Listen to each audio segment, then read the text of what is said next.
Hi, I'm Jo Ruddock, and I'm here with Matrox Video's Donald Sievewright. So, Donald, we're talking about remote production today. We've all seen how it's continuing to evolve and is increasingly being adopted for large-scale live sports productions. What technology enhancements are enabling this? The kind of technology that is changing those markets is relatively inexpensive technology to allow high quality encoding and decoding to take the inputs from cameras at localities and transmit them via IP, traditional IP, be that dark fiber or managed services, or indeed the public internet, and transmit that with synchronization signals and things like talkback and tally back to the production facility for it to be used in traditional production environments.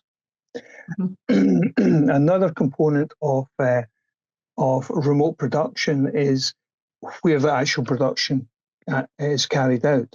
Production traditionally will be carried out using machines in the machine room, and there'll be people facilitated in a production environment somewhere close to that to do the production. There is also emerging possibilities to do very high quality production, not using traditional machine room equipment, but using cloud-based environments where essentially the production is done using standard computing platforms without any specific hardware for the broadcast market. Okay. And operationally, what are the main benefits of moving to remote production, and where do the challenges lie? The main advantage of remote production are it gives you a lot of flexibility with regard to what you can do with the production. You can overrun much more easily using IP remote production than, for instance, if you're using satellite. You also don't have to move as many staff and as much equipment around. And that means that you reduce your costs and you can use your staff and your resources much more intensively. If you're moving all your equipment to one particular location, if you're using all the equipment and your staff to one particular location, they're not really available to do anything else until they come back. Whereas if you do remote production, you can do it from a centralized location and all you need is the cameras and or the encoders to be moved around. So you can use them repeatedly, say, in a particular day rather than having them do one per day. So that's a very high efficiency gain in that regard. On the other hand, with regard to remote production, not doing it with bespoke pieces of broadcast equipment, but doing it in a cloud-based environment using standard IT equipment, it means you can very quickly reconfigure those systems for the next production. There's no physical requirement to change it, and you can scale it very, very quickly, both up and down. So if you can imagine doing production for a very large event, and then after a large event is finished, there's the second or third tier event after that you're going to cover.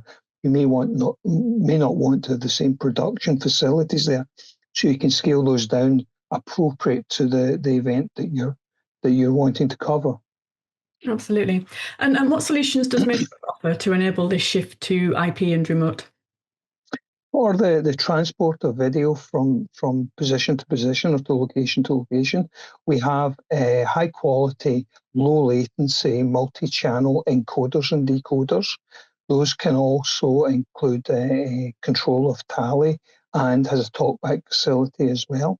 Those will also allow you to maintain synchronization between multiple cameras and the decoder side, so you don't have to resync equipment. So our Matrox Monarch Edge is a classic product for being able to transport video from a remote location to a centralized production facility for production.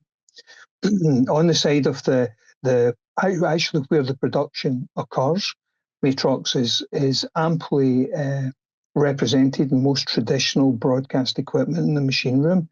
So in a traditional broadcast environment, we would have plenty of pieces of kit in our OEM solutions to do whatever the production requires. But we also have another product called Matrox Origin, and it is unusually for Matrox a pure software play.